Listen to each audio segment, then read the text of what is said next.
Hi guys, welcome to my channel. Okay, so today we're going to talk about the regional scholarship for the University of Milano. There are several, DSU is called Diritto allo Studio, okay, in Italy, like right to access to higher education. And basically, with this regional scholarship, the deadline for application is that of 30th of September 2023. And what you should take note of is in this video, we're going to talk about who can apply, like the documents needed, the benefits, like when the ranking list is going to be out, and all other things that you need to know. So let's get right into the video.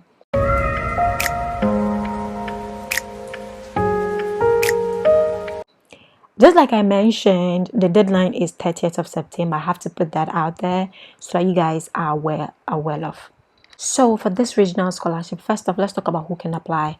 So any, student enrolled in the University of Milano or who have applied to the University of Milano can apply for this regional scholarship. Or you're coming to study bachelor's in the University of Milano, master's or, PhD. All of you guys can apply for this regional scholarship. Take note, you cannot apply for this regional scholarship if you're already in possession of a certificate of the same level as you're requesting for the benefit. So that means probably if you hold a degree and you're coming to study a degree in Italy, then to them it doesn't make sense for them to support you because this regional scholarship is right to higher education. So if you hold a certificate of that same level, then automatically they cannot kind of like support you to pursue that. It doesn't mean you cannot come and study. Obviously you can come and study, but then you will have to bear the cost by yourself. So now let us talk about the requirement. So as always, every regional scholarship in Italy come with requirements, and this requirement consists of the economic requirement and the merit requirement. Let's talk about the merit requirement. So usually for students that are in the first year that are applying for the scholarship, no merit is actually required. But then for the payment is made in several installments. For you to receive the other half of the payment, the second installment, you will have to be able to make needed credit. So for the first part of the installment, only the economic condition of your family is going to be considered. As you can see here, for students enrolled for bachelor's or the master's degree, the 5-year program, so you need to be able to acquire 35 credits by the deadlines, which is 10th of August 2024. And then for students enrolled in the normal masters, which is 2 years, you have to get a credit of 20. Okay, so 20 credits by 10th of August 2024. So now let us talk about the economic requirement. So with the economic requirement, you should be presenting an ISEE not higher than 24,335.11 euros, and then the value of your assets and properties should not be higher than 52,902.43. Anything that you present that is higher than this means that your family is well off and they do not necessarily need to support you for higher education in Italy. You are also supposed to request for ISEE parificato, but then as you guys know, for you to request for the ISEE parificato, that's for international students, you need to present some documents to the affiliated CAF of the University of Milano. Okay, but then we're going to talk about like the main document that you're supposed, the other document that the CAF is going to ask of you, but then the main document that you're actually supposed to present, I'm going to talk about that in a bit. So now let us talk about the document that you are supposed to present for this regional scholarship. So what you're supposed to present for this regional scholarship for the application is that of the family declaration document, which covers the composition of the family, the income received by each and every member of the family that you've stated in the family composition, and then finally the properties of your family and movable assets. So what you should take note of is the certificates need to be issued by a registry office, okay, or any competent public authority in your home country. In instances where your parents are divorced or your a parent is dead, you're supposed to present either the divorce certificate or the death certificate. The income document should cover each and every income that all the members that you've stated in the family composition have received for the year 2022. For the year 2022, so it should start from that of 1st January to 31st of December 2022. Let's talk about the properties. Okay, so with the properties, the documents need to be issued by competent officers in your country, okay, certifying the assets, securities owned by all the persons present in your family unit as at 31st December 2022. So in case you guys have shares, deposits, investment, life insurance, and any other bonds or anything like that, any other movable asset, you need to include that.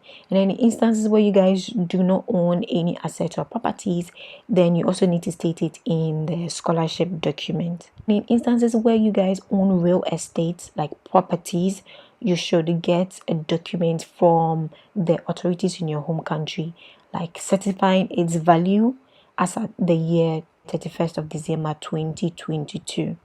Then after you are done getting the document from the authorities in your home country, you ensure that you translate it and then you get it legalized by the Italian embassy in your home country. Students that come from particularly poor countries, in your case, you have to go to the Italian embassy in your home country and they're going to give you a document which sums up all that is being required, but then the document stating that you are not known to come from a family that is well off. Okay, it is this document that you're going to use to apply for the scholarship, and it's that same document that you're going to present among other documents for the ISEEUP. Now let us talk about the benefits. I know you guys love when I talk about the benefits, so let's talk about that. So as you know, they are in phases. Okay, so if your ISEE fall between €0 to that of 12,167.56 euros, then you are in the first phase. Okay, if your ISEE fall between 12,000 to 12,167.57 to 16,223.41 euros, then you are in the second category. If your ISEE fall between, in your case, ISEEUP fall between 16,223.42 to that of 24,335.11 euros, then you fall within the third category. Okay, now let us look at the amount based on the categories. There are 3 sections where the amount is divided, and that considers the on-site students here and the commuter students and that of the off-site students. As international students, you guys fall within off-site students. In instances where you are a commuter student, then you need to look at this category. In instances where you are an on-site student, then you need to look at this category. But then here I'm going to talk about this category, which is for off-site students. So if you fall within the first category, which I did talk about, the ISEE range, then you are going to get 7,656 euros, which is the gross amount. But then the amount you're going to get is that of 6,886 euros plus, a meal a day, free meal a day. Then if you fall within the second range, then the total amount you're going to get is that of 6,000. The gross amount is that of 6,657 euros, and you're going to get 5,887 plus one free meal a day. Then if you fall within the third phase, then you're going to get gross amount of 5,437 euros, and when meals are taken out, you're going to get 4,667 euros. So there are always instances where the amount can be increased, and that is for female students that are enrolled in STEM programs. Okay, so as always, I'm going to talk about the off-site student. The amount can be increased to that of and it depends on the category that you fall within, your ISEE category. So if you are between the first and second category, then you're going to get 7,988.40 euros. If you are between the last category, then you're going to get 6,000. The amount is going to increase to 6,524.40 euros. The scholarship itself includes the benefit itself, free meals, that of accommodation, and also international mobility. But then with Milan, it's a bit peculiar. If you want accommodation, you have to get in touch with the university to find out more details about that, because it seems like to apply for the accommodation, it's a separate process. So that is what you need to take note of. You need to contact the university to get to know more details about that application. So now let us talk about the publication of the ranking list. Okay, so the provisional ranking list is going to be published by 31st of October 2023 at this following link. Okay, so you can access it, and when it's published, you are going to know about that. After the provisional rankings have been published, in instances where you have any appeals against the outcome, that appeal should be presented not more than 7 days after it has been published. There are instances where you think you should have won, you should have been given a particular benefit, but then you were not. You have 7 days to make that appeal. Then the definitive ranking is going to be published by 30th of November 2023. Now let us talk about the modes of payment. Okay, so for the University of Milano, the installments are going to be paid exclusively to the Carta, as you can see here, Carta La Statale. So that is the university badge that allows you to access university services. So usually after you come into the system, you will need to activate your university badge to be able to receive the installment. It's usually combined, like an account is combined with it, so you access it and that's where the amount is going to be paid. The first installment is going to be paid by 31st of December 2023, and then the second installment is going to be paid by 30th of June 2024. Okay, as you know, this will only be paid if you do meet the merit requirement, but then in instances where you do not meet the merit requirement for the first and second deadlines, then the amount is going to be extended.